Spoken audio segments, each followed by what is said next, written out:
Every day we have thousands of kids that are experiencing homelessness, and they're still trying to come to school, they're still trying to have friends, they're still trying to be kids. In the last year, Kent Intermediate School District has identified more than 2,100 homeless students.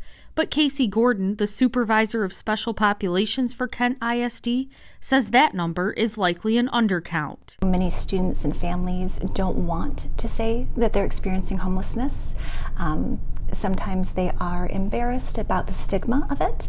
About 75% of all of our kids that we identify are doubled up. Districts across Kent County have special liaisons that work with families and students experiencing homelessness, like Sarah Weir in the Kentwood District. A lot of times the families will confide in the teacher or someone in the front office, and then they know how to get a hold of me. Funding from the McKinney-Vento Homeless Assistance Act helps with transportation assistance as well as school-related activities.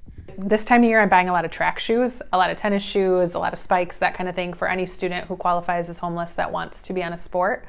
And it covers, fine arts too. So if I had a student that needed their band instrument paid for. In addition to the stress and trauma of not having a stable home, Gordon and Weir say students experiencing homelessness need seasonal clothing, access to laundry facilities, and technology to keep up with their classes. We've seen increased needs for winter attire because of students living in cars. It gets cold in Michigan in the winter.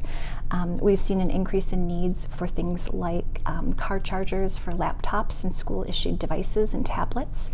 Weir says long-term affordable housing and livable wages are crucial to keeping families housed. I've been in this role for about 7 years and I haven't seen anything get better. It's continued to be a huge struggle. The price of apartments in Kentwood continues to go up. What I've seen more recently is landlords breaking a lease because they can bring in someone new at a higher rate.